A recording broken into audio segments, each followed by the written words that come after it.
Obviously, we never see that during term time. I'm hoping you have a solution to that. Then we can shut these places down and stop faffing.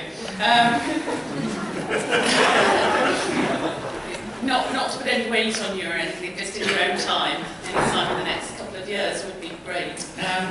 I'm new in post as Deputy Vice-Chancellor in Lincoln, and one of the things that I've come to realise is just how important the student as producer as co-change agent is, and I'm delighted to welcome all of you to Lincoln for this event, because I think it's a really good place to have the kind of ideas and thinking that you bring, and also it gives us a chance to steal all of your good ideas and implement them. So thank you very much. It looks like a really useful day, and I will just give you 2 extra challenges from people like me. And you must remember, as I say this, that my next appointment is with the hockey club, who are annoyed that their Bucks funding has been removed. That's the level of strategy I'm going to bring to play in these challenges. But one challenge that we face, and that I think you bring the solutions to, is around TEF. I know this is not a good thing to talk about first thing in the morning, but we all, in our individual institutions, have a great deal of good practice already going on, and in your home institutions you are probably the main agents for that, along with the students with whom you co-produce. The TEF will not allow us to return any individual case studies. We need university-wide impact.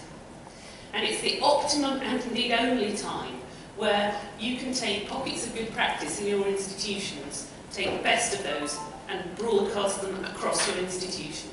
So it's an enormous opportunity. The first complicated TEF return is due in the autumn for those of us stupid enough to go into the pilot. And so literally you just have a few months to think about what you're already doing that could go university-wide.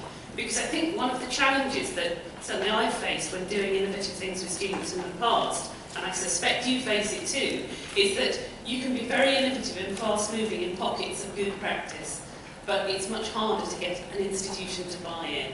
Now is your opportunity. So that's your first challenge, if you don't mind me giving you two. The second is the emphasis in the government's thinking.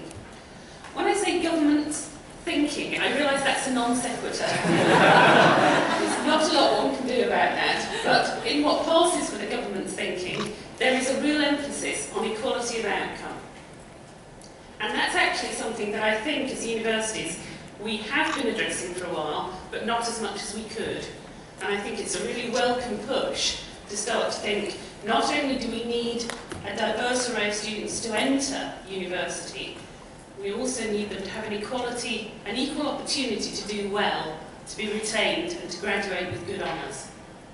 So that will be BME students, it will be disabled students, it will be mature students, it will be men. Sorry, I realise that's difficult, but what we see now in outcome is that women are outperforming men, young people are outperforming mature students, white students are outperforming BME students, A-level students are outperforming BTEC students. And that's pants. Because if we take people in, everybody should start with a level playing field and there should be no disparity at exit. I think the second challenge I would give to you is that somewhere in your skill set, working in technology and working with students, there's a solution to that. And we very quickly need to surface it. And I notice that some of the discussions you'll be engaging with later in the day are exactly around that. It's now absolutely top of the political agenda and top of the agendas in your universities. So if you didn't have enough to think about, if you can also, through the course of a fascinating day, solve those two problems, then folks like me will rest happy as we discuss Bucks funding with our hockey.